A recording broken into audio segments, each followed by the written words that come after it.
My name is Nadine Marchina Ken, and this is like the second time to me. I spent a lot of hours in this particular library, and it's such a great experience to see you all here at our annual meeting.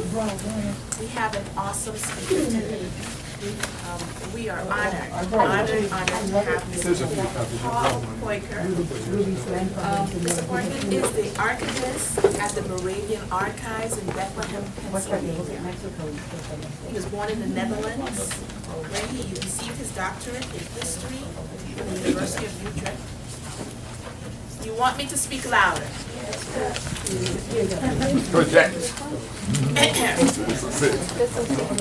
He also received a degree in archivistics from the State Archives School at The Hague. Previously, he was the archivist at Hernhut, Germany.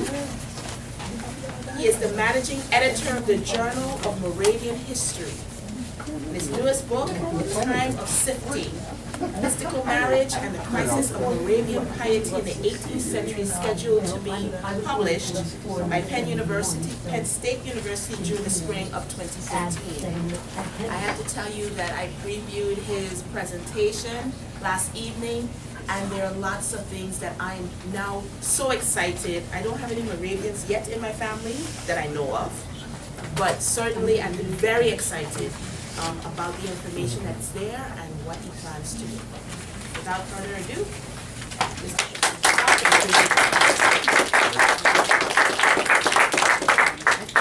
Thank you, Nadine, for this introduction, and thank you, Genealogical Library, for inviting me and having me here. What I've seen so far, it's a wonderful place, a wonderful resource that you are building here, and it's a great honor for me to be here, to get to know you, and to tell you a little bit about what we have in Bethlehem from the West Indies.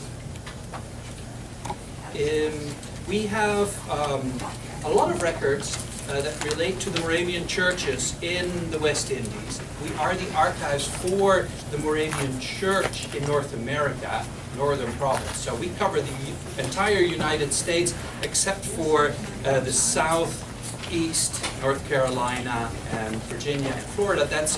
They have their own archives, and the rest is all covered by the Moravian Archives in Bethlehem. We have records from Labrador, we have records from Alaska, and we have records from the West Indies. And that's what I will be talking about today, what we have and what can help you in your research on families in the Caribbean. But unfortunately, I also have to caution you, because we might have it, but it's sometimes not in the state that it can be used. But I will tell you more about that.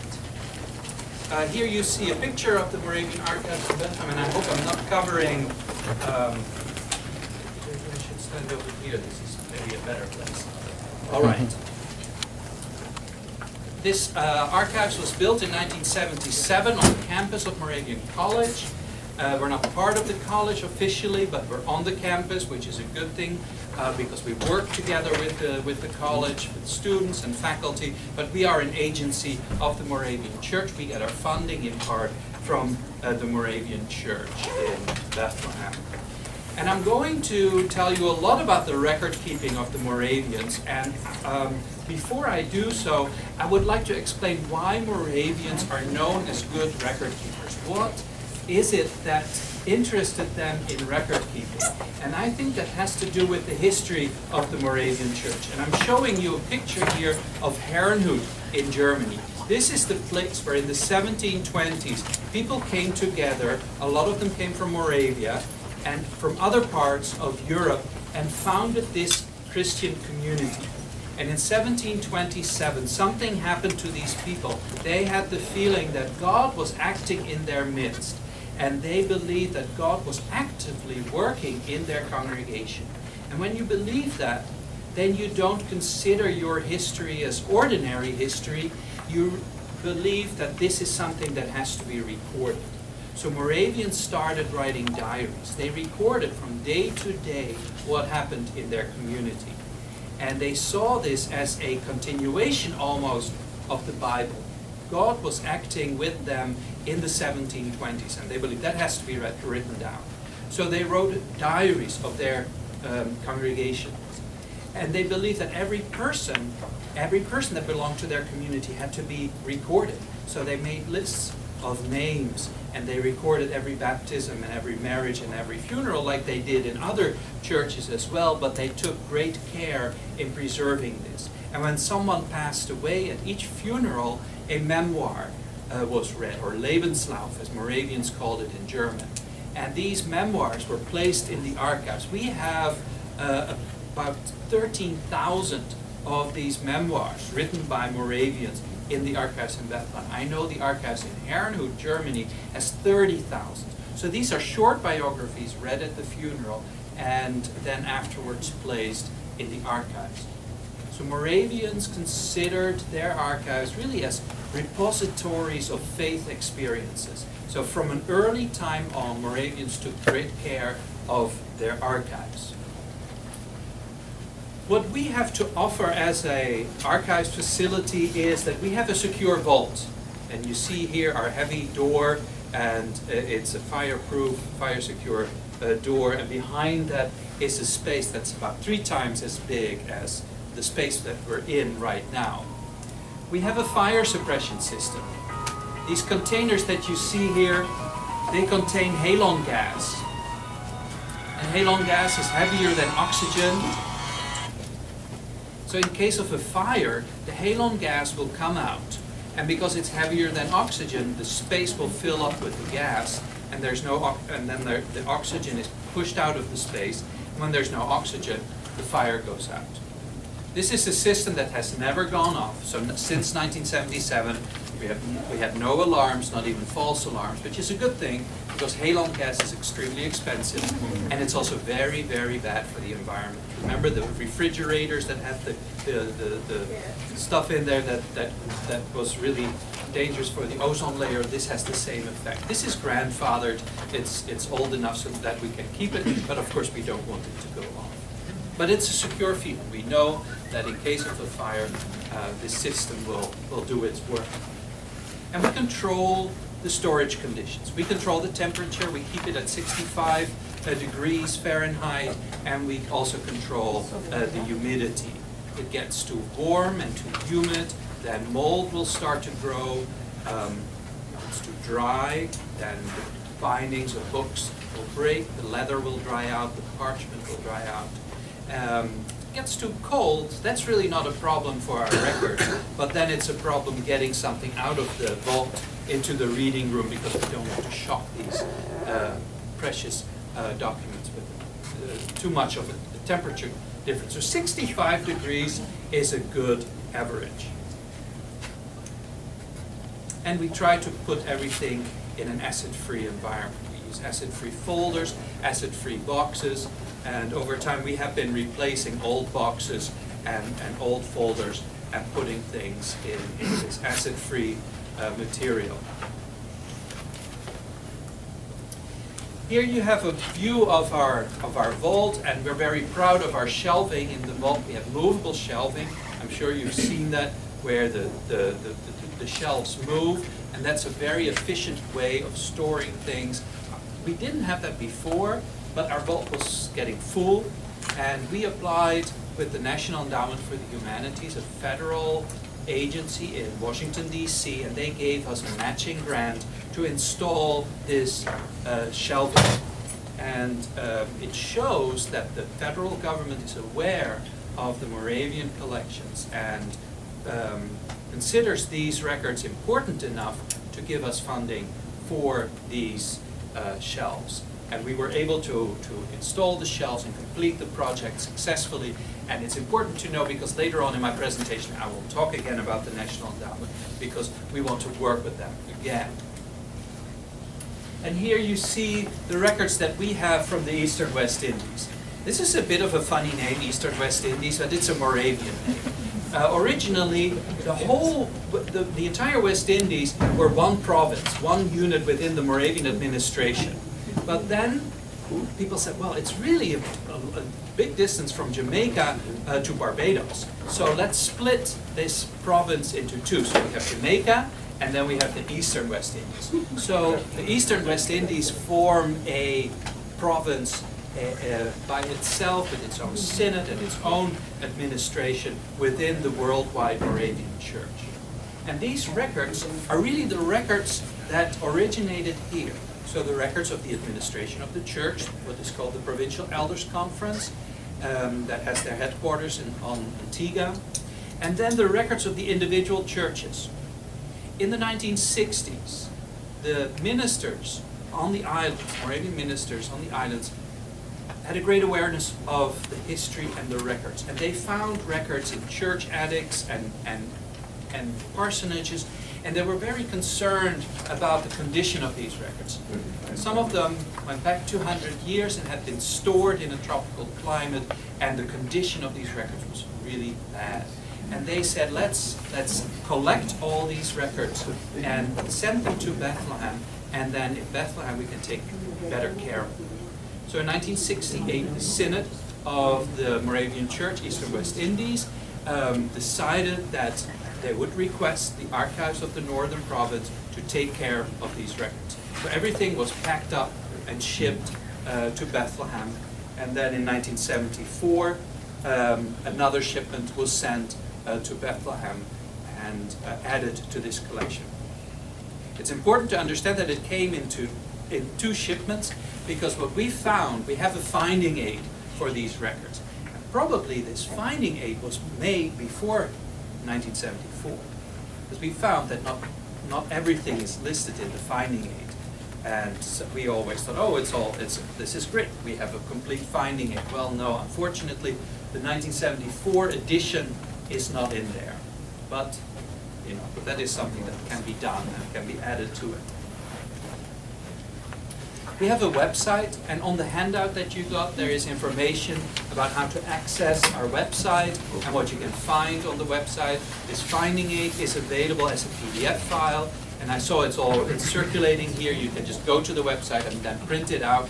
It has its shortcomings, but it's better than having nothing at all, and it will give you an idea of what kind of material there is in Bethlehem.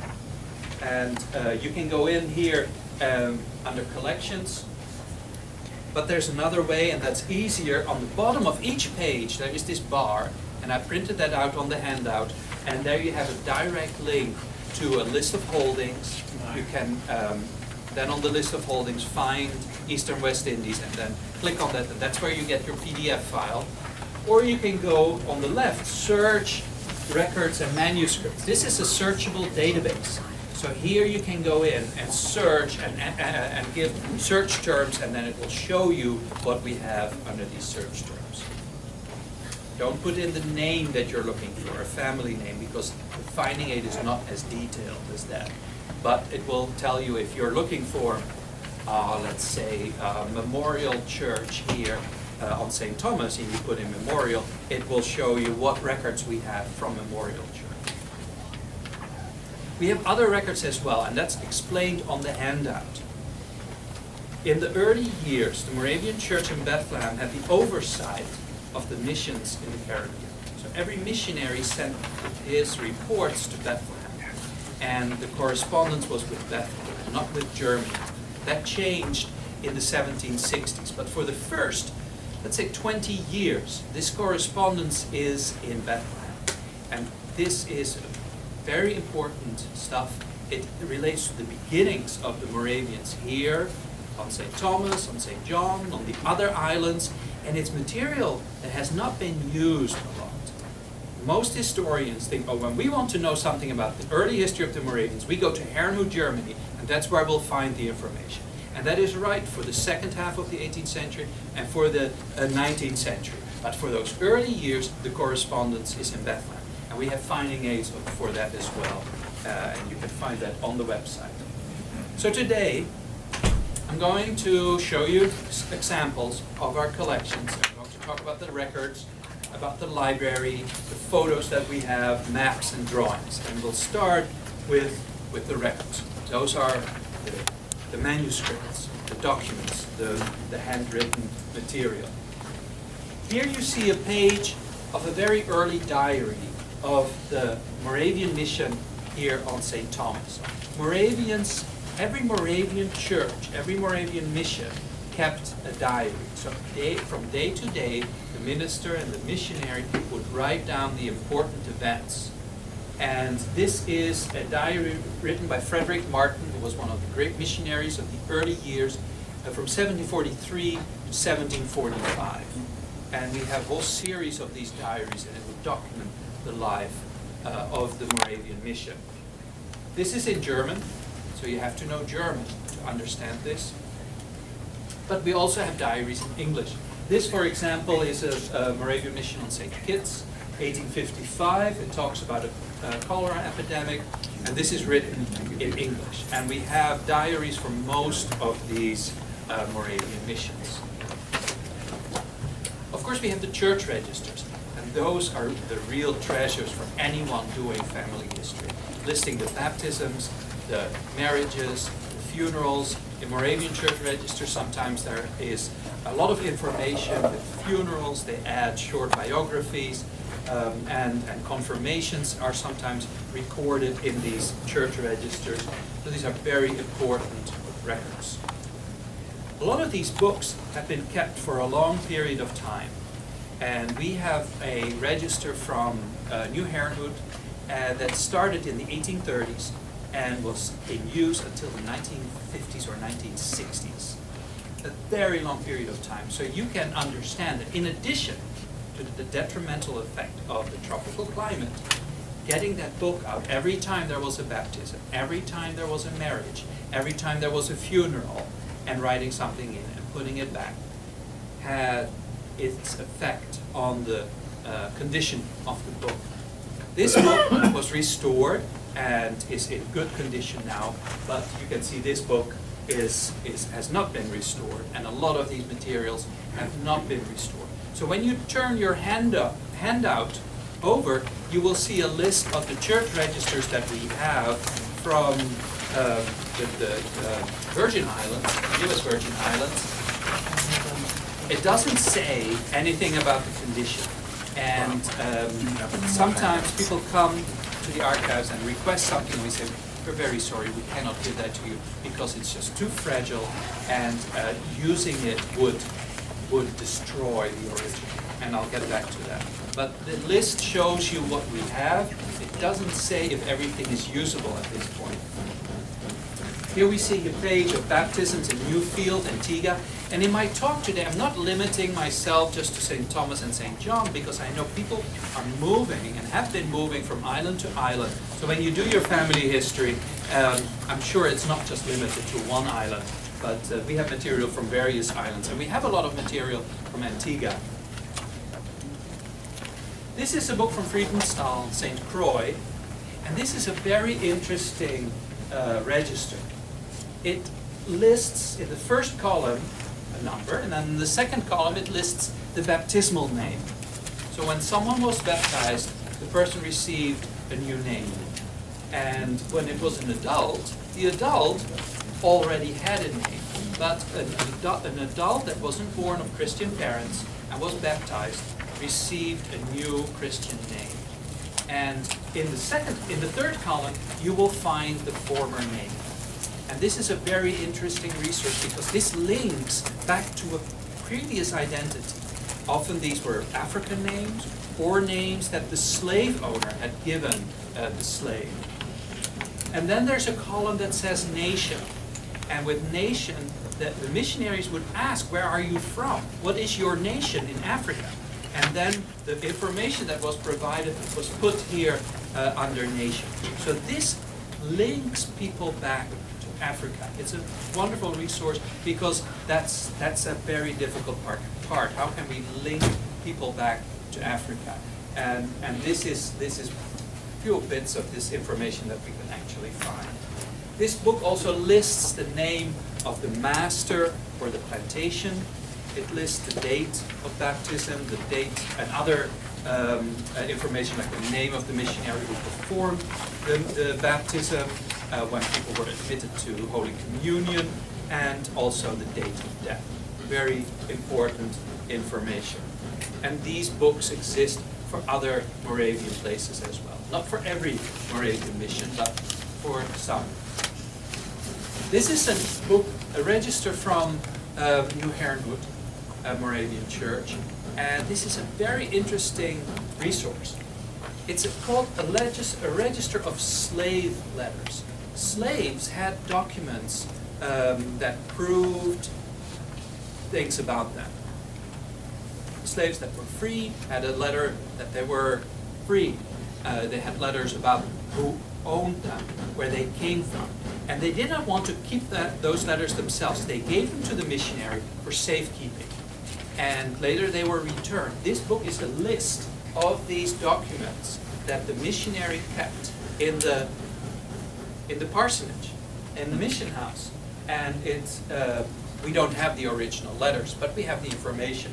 And you can see names here as Domingo Jesu and Joel. Original name was Paris. So here we can see that Joel, Christian name, the name before that was Paris. Andreas. We also find, and that's an interesting thing, that if David was baptized, he would not keep the name David, although it was a Christian name, a biblical name, but they would give the person a new name to symbolize the new identity. This is a certificate of freedom for Mortimer from 1845. I, the undersigned, Mrs. Charlotte Amelia Hilton, with the consent of my lawful husband, do hereby acknowledge to have received from my slave Mortimer the sum of $180 for his freedom, in consequence of which I do hereby renounce upon all rights and title in said Mortimer, who from this day is to enjoy all the rights and privileges which by law are granted all freemen. St. Thomas, the 4th of June, 1845. And it would require some additional research. Why is this in the church archives? This is a document really that is, for Mortimer himself. Why did Mortimer give this to the church? How did this end up in the church archives? I cannot tell you that. Of course, we have records on real estate. And this is a file on real estate from Friedenburg, St. Croix. And it's in the original 18th century folder. When we open it up, it looks like this. This is, for example, a page for the purchase of a lot by the Verenigde Broeder, a Danish word for United Brethren, Moravian Church, in Christiansted, St. Croix, 1803. And there's a lot more information about Moravian real estate in St. Croix.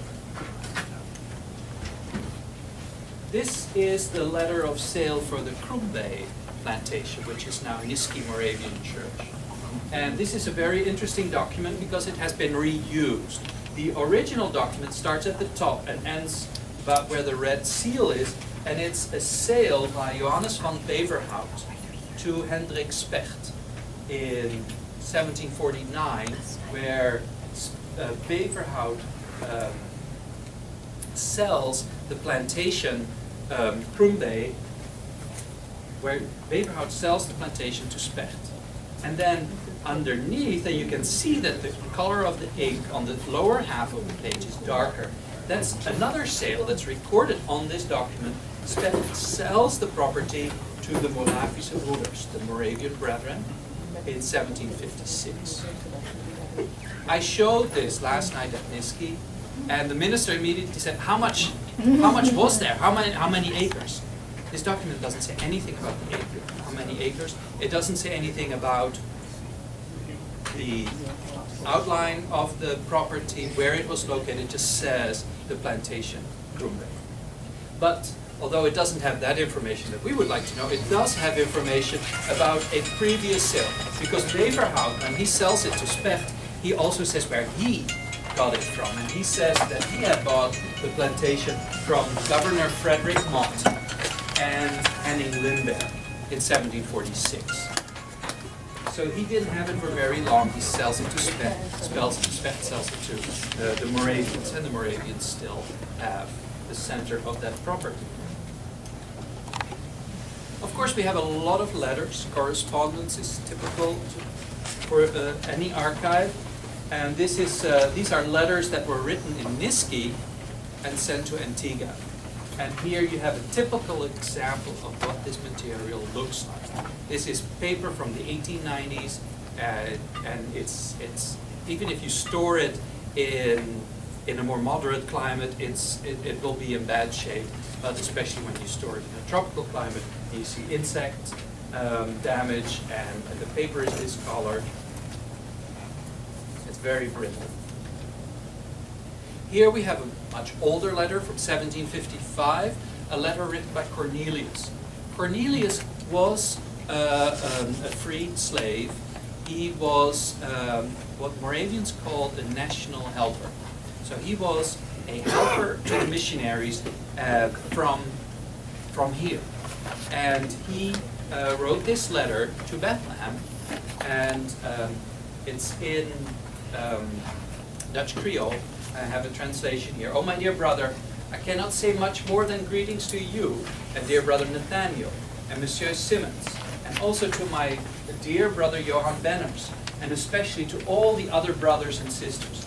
And all the black brothers and sisters greet you too, because the grace of the Savior is great. And here we have someone who used to work on a plantation, writing a letter to Bethlehem, and we can actually document these records. We even have a picture of him.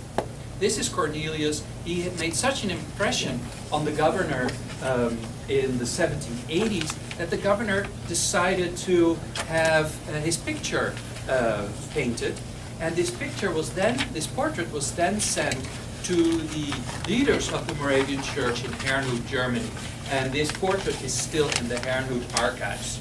And you can see he's holding a book in his hand, and he and that indicates that he was able to read and write, and that he has the, he looks like a preacher man here, and that's how he was portrayed. So we have his portrait, we have letters. Zinzendorf was the leader of the Moravians. It was on his estate in Germany that Herrnhut was founded, and Zinzendorf was the leader of the Moravians throughout his life. And in 1739, Zinzendorf decided to take a ship and come to St. Thomas himself, to see for himself the work that the church was doing here. And he was here and met with various people, and then before he left, he gave this farewell address. And this is a copy of the farewell address in Dutch Creole, and it starts out with Mia kom deze verre pad verkiek you. And I grew up in the Netherlands. Dutch is my first language, and when you know Dutch, it's very easy to understand the Dutch Creole. I have come this long way to see you, and this is an address that he gave to the slaves that were part of the mission. But it's a contested document, it is a contested text, because what Zinzendorf was telling them was basically, well, now that you've become Christians, you have to be content in your situation, and please do not try to change the situation that you're in. And last night we were talking about that, and when I teach Moravian history, I use this document with students because it is a document that you can use to discuss the different attitudes towards slavery. The Moravians were afraid that their work would stir uprisings, and there had just been a major uprising on St. John that went out to the other islands as well. And this farewell address was officially to the slaves, but the plantation owners were listening too. So Zinzendorf wanted to avoid any impression that the Moravians were stirring the pot and creating unrest here. But it is something that you can look at in different ways.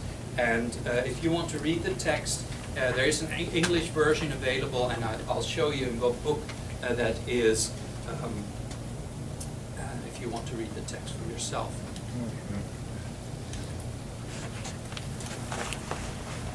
Moravian missionaries, like any other missionary, they kept moral oversight. They kept a close eye on the behavior of the people that were part of the mission. And they kept notes of that. And those notes ended up in the archives. And this is one of those books, they call it the Remarkable Book. And this comes from Antigua and covers the years 1807 to 1828. And here we have an entry on John Brown, and it talks about how John Brown was married to Nancy Brown, and that he promised to stay with Nancy, but that he couldn't resist of having an affair with another woman. And it's too hard to read for me here. Her name, Mary, and was her, it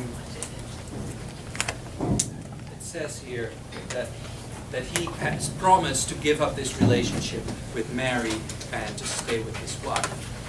These are very interesting because it gives you a lot of personal information, but it gives you information also about the expectations of the missionaries and the expectations, and if the people, the members of the church could live up to those expectations. And here you can see how cultures clash and how there were different moral standards and how the different groups try to, come to terms with that. But if you're doing family history and you find your ancestor in one of these books, all of a sudden you will find a whole lot more information. And sometimes people do not really want to see that information. Statistics, Moravians kept lists and counted people. And this is a list of statistics for Friedenstahl St. Croix with baptisms, deaths, and marriages from 1820 to 1829. It doesn't give you any information about a particular member of your family, but it places it in a context of how these missions were growing and developing.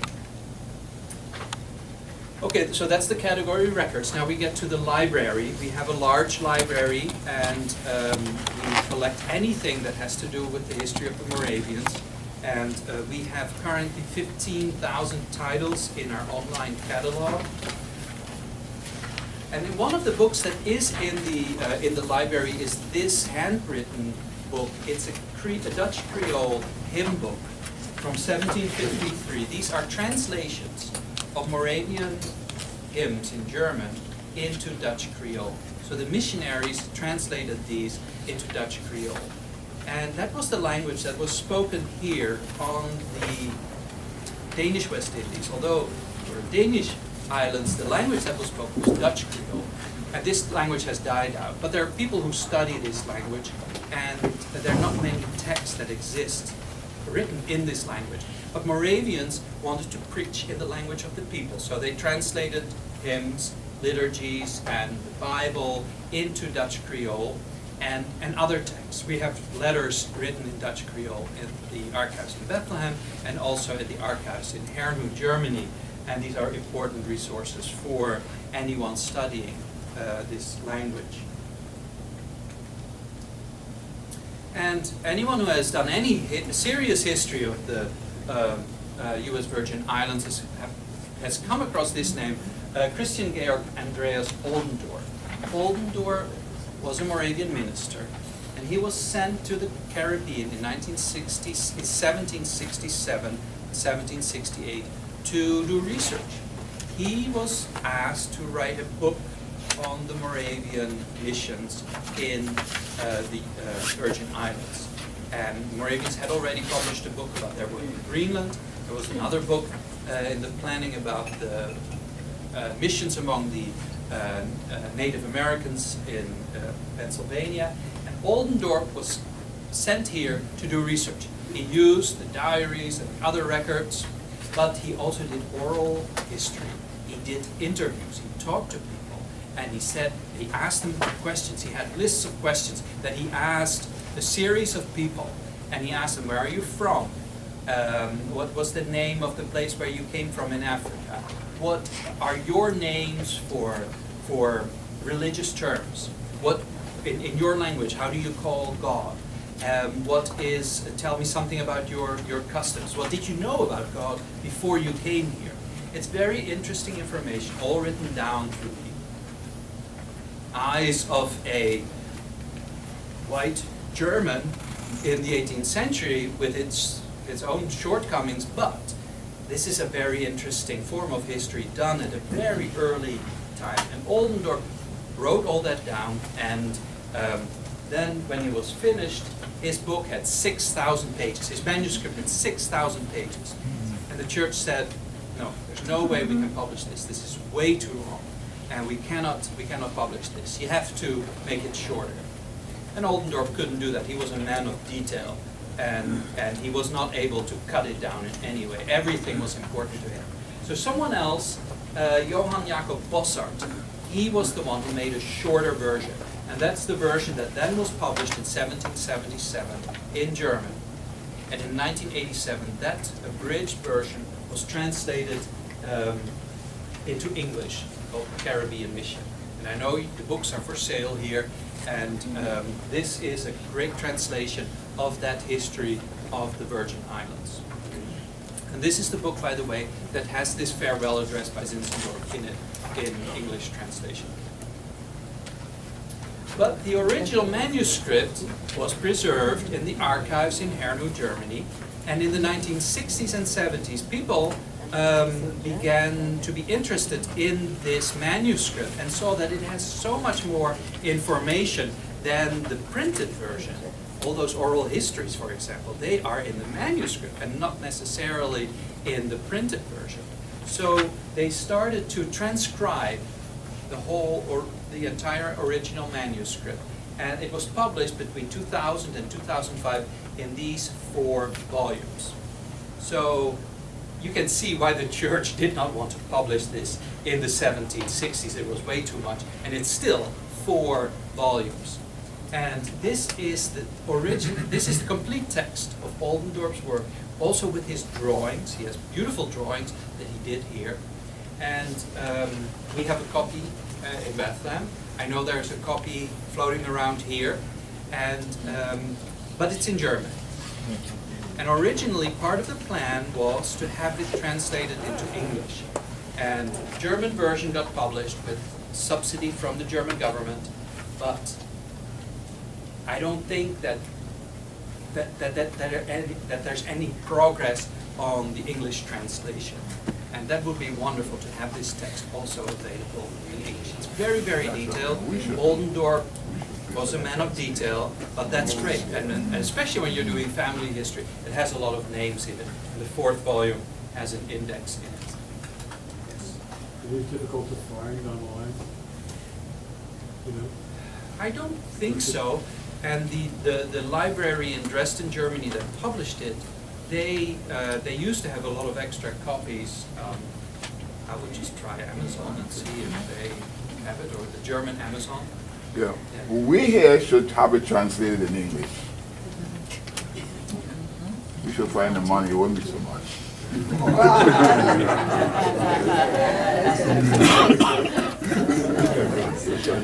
Governor, you can leave a check on the table and you'll have. There you go. We have an online book catalog, all the books that are cataloged, it's all available online. You go to our website and you can search our book catalog and see what we have in the Bethlehem archives when it comes to books. Photographs. Of course, we have a large collection of photographs, and views like this, Charlotte Amalia in 1910. And this is a picture of Memorial Church when on the day of the dedication. It's a well-known photograph. Here, yes, in St. Thomas. But this is a picture of the interior, and it's a very old picture of the interior of Memorial Church, and it's much rarer than the other picture that I showed you earlier. You see the decorations for a harvest festival, and there are garlands hanging from one side to the other. That's the black thing that you see here. These are garlands, and you can see banana trees and palm trees and all kinds of decorations in the church, and it's very close to its original state. We have a large collection of photographic glass plates. So before the chip in your camera, there was the film, and before the film, there were glass plates. And we have thousands of glass plates, and there are quite a few glass plates of photos taken in the Caribbean. And we have really no idea about these because they have not been cataloged. And so interesting discoveries can still be made with this kind of material. And glass plates were in use up to 1920. So when you have a photograph on a glass plate, you can know that it's an old photograph. Yes. Any stereo views of the collection? We have stereo views, but I'm not sure if we have any from this area. Of course, we have maps. And when I put this presentation together before I came, and then when I looked at it, I thought, well, this is interesting because the hotel where I'm staying, Bluebeard's Castle Resort, is on one of these, I think on this hill here, close to the bay. This is the full map, printed in Germany in 1767, beautiful map, and it has all the names of the plantations and also the names of the Moravian plantations, and someone took the time and underlined the Moravian plantations with red pencil. This is a plan of Deknatel. Deknatel is an old name for New Herrenhout. New Herrenhout had different names until, and Deknatel was a Mennonite minister in Amsterdam who had given a lot of money to the Moravians to purchase the plantation. And this is interesting because this drawing indicates the use of the land. It shows us where the buildings were or are, and then it shows you around it how the land was used. It says here garden, and there was a sugar factory here. And all this land was used for sugar, corn, and then here it says neger plantations for the blacks. So this was the area where the slaves who lived on the New Herrenhout plantation could have their own, grow their own vegetables. This is a drawing of the layout of the cemetery at New Herrenhout. And this shows us not any names of individuals, but it shows us how the cemetery was originally organized. And it was organized by a Moravian system called choirs. Every Moravian belonged to a choir. It has nothing to do with singing choirs, but these are groups within the church.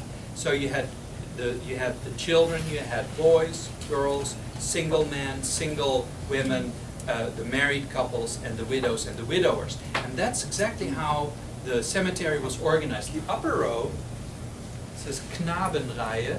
So in this row, the boys were buried. In this row, the single brothers. And then the third row, it says Männerreihe, the men. So everyone who was married or was a widower. So they were separated according to their choir. And then there is a path. And then this is the women's side. So here it starts with the married women and widows, the single women, and the girls. So you can see how it's mirrored along this line.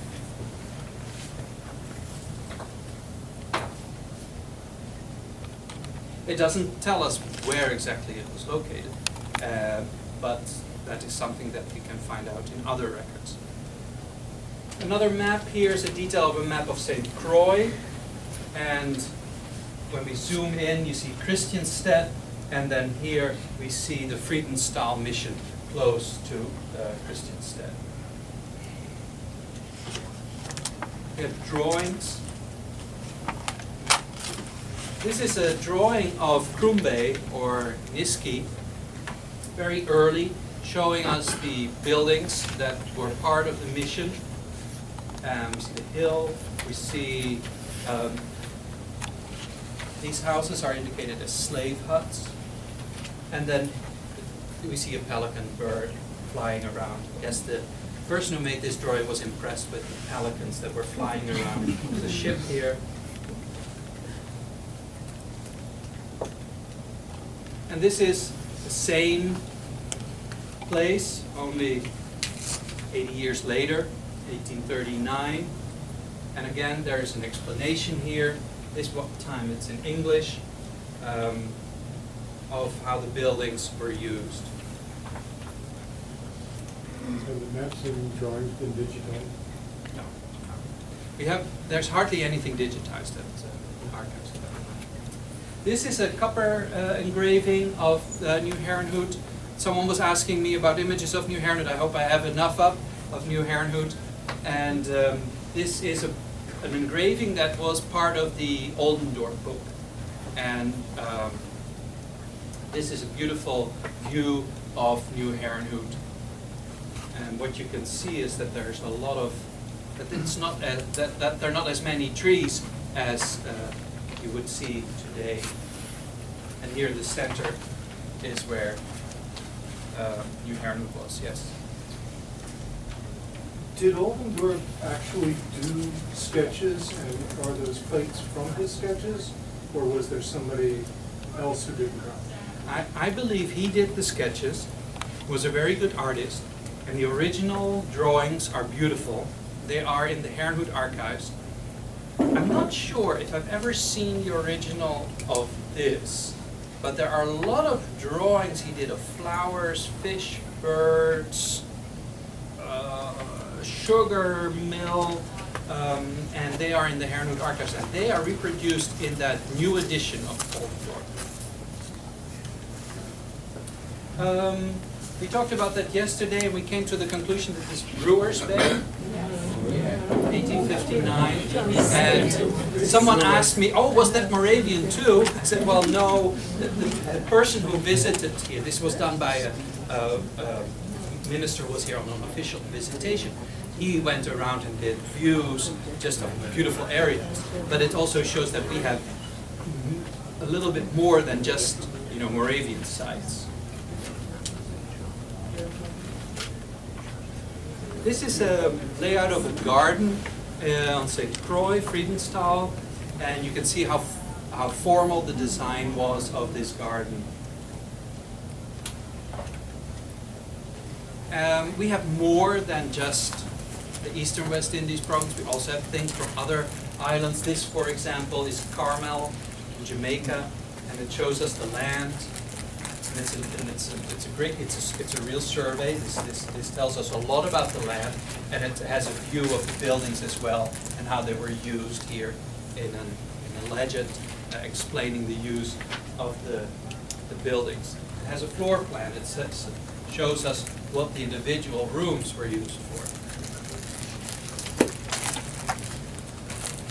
A view of Grace Hill on Antigua. This is in the 1830s, a series of beautifully colored lithographs. And this is also Grace Hill. And now that it's so bright, it's hard to see, but it's difficult to see even if we turn off the lights. This is an example of what happened to these records.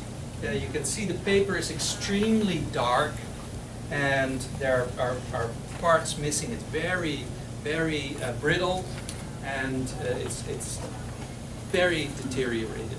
And this says us something about the condition of this collection. And the reason that this material was sent to Bethlehem was that it was in such a poor state. It was in very poor condition. And by storing it in a climate-controlled environment, that doesn't mean that all that was then reverted and now it's all right. The material is still bad. And originally the idea was that everything was going to be microfilmed. And I found correspondence by my predecessor with various agencies and funding. Was looking for funding to have this microfilmed, and that never materialized. And he took it up several times. The last time was somewhere in the mid-1980s, and I think he just gave it up. That was just something that he could not accomplish. But we have recently gone back to these records, and we find that this material is so important that something has to be done, and it has to be made available and to the public.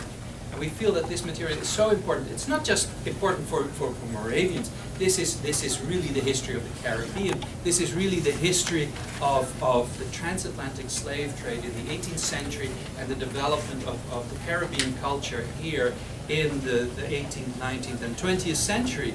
So we have applied for a grant. Here is another example of where it says, Register of Baptism, 1788, 1937, don't handle. Folder full of fragments. So when you come to the archives, it's very possible we have to say, well, yes, we have it, but we won't give it to you. So like I said, we have applied for a grant from the National Endowment for the Humanities because we feel something has to happen. And our goal is to have this collection available online and also to have the originals restored. So we're looking for funding to restore the records and to digitize them. And the first phase of this project is that we applied for funding for an assessment. We have, when this gets approved, we will invite historians and preservationists to come and look at this material and help us prioritize what needs to be done first and what needs to be restored first, and what can maybe wait, and what is the material that we will digitize but maybe not restore because it's so expensive. And that's what we're working on now, and in March we will hear from the National Endowment for the Humanities. I'm optimistic. We have received a grant before. We've shown that we are able to start a project and complete the project. And I really feel that this material is of importance on a federal level. This is really history of the United States and its territories. So I'm optimistic. And if it doesn't go through this time, we'll just do it again next year. This shows you an example of some of the damage. This is a board of a book. It's detached. There's insect damage. You can see all this here where silverfish and termites have eaten through the paper. And you can see this here. This is from the acidic glue that was used and is doing its damage now. This is a box. This is just too fragile to be taken out of the box. You see here, there's a fragment lying on top. There are all these little pieces, and this is just, we don't want to touch it. The only person who can touch this is someone who is actually going to restore this. And after it's restored, then we can digitize it. This is that list that I showed you earlier with the information of people with their original names, their original African names, and the nations in Africa, the people, the tribes that they belong to. But when you look at this, first of all, we have water damage. There's insect damage. There are little insects that have eaten from one side of the register to the other side. There's ink corrosion. Ink corrosion is when the chemicals in the ink react and are eating through the paper. And especially the ink that was used here, even material that was sent immediately to Germany. We have some big problems with that because there's some aggressive ingredient in that ink that is just eating through the paper, and when that just goes through, then the paper disintegrates in tiny little slivers, and it's near to impossible to restore that. Paper is missing, and there is extreme discoloration. This is just, fragments. So what we need is restoration and preservation, digitization, and also the expertise to really describe these records better. The inventory that's on our website was done by the assistant archivist around 1970. And he did the best he could based on the information that he found without really knowing the situation here. We found that not everything is in the finding aid, and some of the material needs to be better described. Because our goals are to preserve this material for the future so that future generations can have access to this history, provide full access it's wonderful that this material is in a vault somewhere in Pennsylvania, but that's hundreds of miles away from the people whose history this is. And we don't know if we can actually bring this back, but at least we can digitize it, and then it doesn't really matter where it's stored, but people can have access to it online. And we would like to increase our knowledge about the Moravian missions here, but also about the history of the Caribbean. Thank you.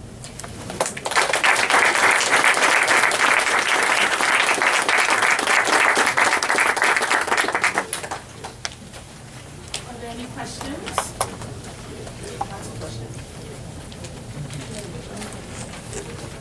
If one, I'm interested in maps that are anything. If one were to visit, would it be possible to purchase reproduction copies to play? We make but when you come to the archives, we allow everyone to use a digital camera and to make images for study purposes. So we don't make photocopies, but we tell you, you can use your digital camera. With images, you can request reproductions that we make for you. And if someone wants to publish an image, that's a different story. You ask for permission, but for yourself or study purposes, yes.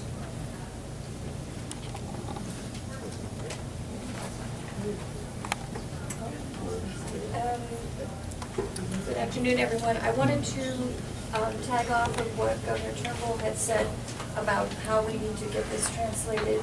And you're probably aware of this, but Edgar Lake in St. Croix, who used to be in charge of cultural education for the Department of Education, is very interested in working on this as a project, and has worked with scholars over in Germany and has seen some of the prints. Said they're absolutely, like you say, very beautiful. And I did not believe he had told me that all of them had been published in the modern German. I don't know for sure, but I believe he told me there were many more. But there's a group at Harvard, I understand, Harvard-based group that is trying to get together to do this translation, but it hasn't yet come together. Funding is not there, and so forth. I had recommended to him, there is a documentary editing project funding available through the National Endowment for the Humanities as well. And we actually had a conference call with them probably in early 2014, late 2013, to see if they would be interested, again, trying to convince them that this was of national importance. And especially with the centennial coming up for our celebration in 2017. The senior program officer that we spoke to was very interested in it, and I encouraged him to apply. Subsequently, he retired, and I know that he's been having some health issues that he's been dealing with, so I don't know that much progress is going to be made in the near future, but I think if we got a group together to do this, I also spoke with Mr. Sproul and talked to Professor Sproul and talked to him about the value of crowdsourcing some of this material to get the translations into English. So hopefully we can do something if we can get a groundswell together to do that. My question for you about the German translation or the German publication is it's in modern German, right? So they did the Gothic handwriting into It's a modern print, yes. Right. Okay. But it's the language that Oldendorf wrote, so Okay. some words are a bit antiquated, like English from the 1700s. So that would really be the truer translation. Yes. And I would be willing to Inquire work with. before you come. And we can tell you if it's usable or not. Is it emailed through the website? Yes, there's you go on the website, there's a form on the website for requesting information. And do you have information, archival information on the Lady Michael Charity School in Antigua at all? Not that you're aware of. I would have to look that up. Okay. Yeah, we I do. think there's something that's